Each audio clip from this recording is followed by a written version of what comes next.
नमस्कार, स्वागत है आपका एमपी न्यूज़ के खास कार्यक्रम न्यूज़ रूम में आज हम बात करेंगे, ट्रिब्यूट करेंगे हमारे लेजेंडरी लता मंगेशकर जी को। एक युग का आज अंत हो गया, एक सुहाना सफ़र अब ख़त्म हो गया। चाशनी सी मीठी से सुर, टूटे दिल की दवा का वो राग, उस रागिनी ने हमेशा के लिए अपनी आँखों पर सुकून की चादर ओढ़ ली। लता मंगेशकर ने दुनिया को अलविदा कह दिया। एक पल तो शायद ये लफ्ज़ खामोश हो जाए, सुनकर यकीन ना हो, पर यही ज़िंदगी की हकीकत है। जैसे पेंटिंग में पिकासो है, वैसे ही संगीत में लता मंगेशकर का नाम आता है। उन्हें स्वर कोकिला कहा जाता है। उनके बिना संगीत की खूबसूरती का एहसास समझने में सदियां बीत जाती हैं। आज हम उस स्वरागिनी लता मंगेशकर जी को अपनी श्रद्धांजलि देते हैं। बहुत से कम लोगों को पता है कि लता मंगेशकर जी का खास गहरा नाता इंदौर शहर से रहा है। उनका जन्म इंदौर में हुआ था।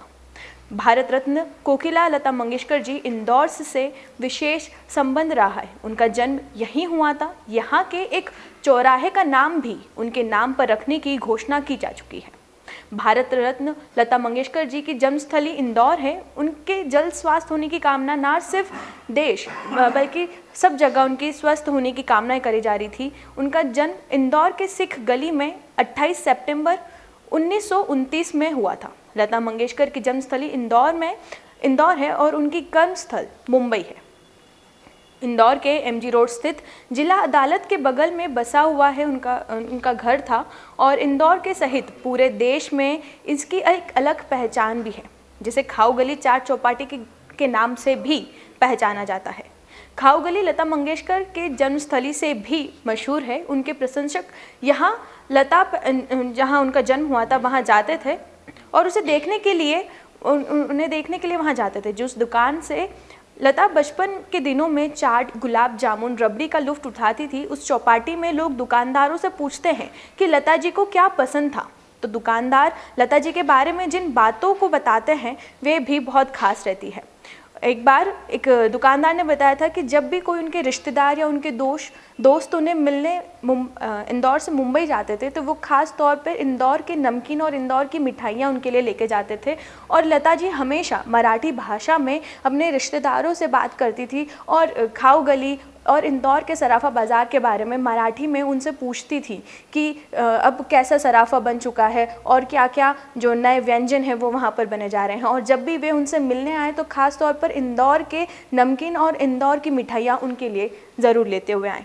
बहुत से कम लोगों को ये भी जानकारी है कि लता जी का पहला नाम जो था वो हेमा था। 5 साल के बाद उनका नाम लता रखा गया था। पहले उनके पिताजी ने उनका नाम जो है वो हेमा रखा था और 5 साल के बाद उनका नाम बदलकर लता रखा गया। वहीं अब हम बात करेंगे लता जी के अचीवमेंट्स की। तो लता मंगेशकर ने कई बड़े अवार्ड्स अपने नाम किए थे।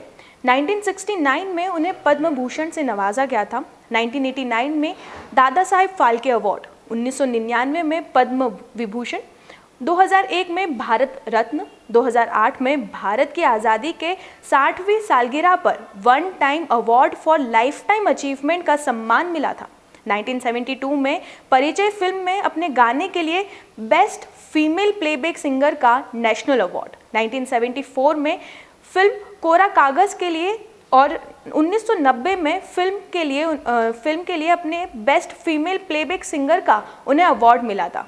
लता को मिलने वाले सम्मान की जो सूची है वो यहीं ख़त्म नहीं होती। उन्हें Maharashtra state film awards, film fair award, Bengal film journalist association award, doctor of letters भी मिला था।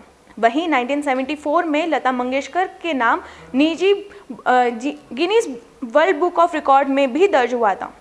उनके नाम पर उनका जो ये रिकॉर्ड था वो था कि 30,000 से भी अधिक गानों का रिकॉर्ड उन्होंने बनाया था। 1996 में राजीव गांधी राष्ट्रीय अवार्ड जो है वो भी उस अवार्ड से भी उन्हें नवाजा गया था। 1997 में राजीव गांधी अवार्ड उन्हें प्राप्त हुआ था।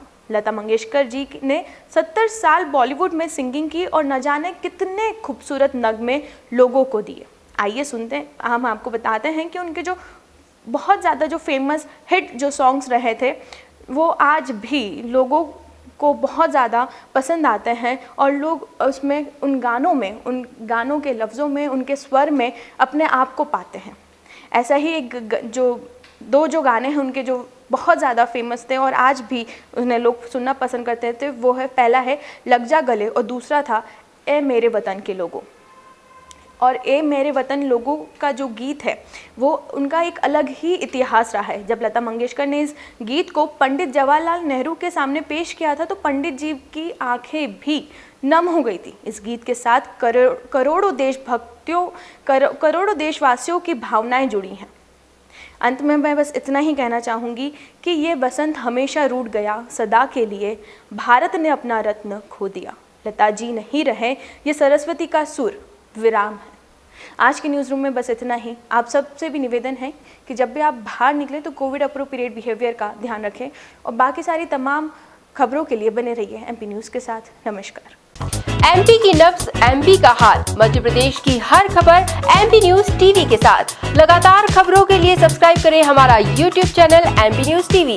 लेटेस्ट अपडेट्स के लिए बेल आइकन दबाना जरा भी न भूलें।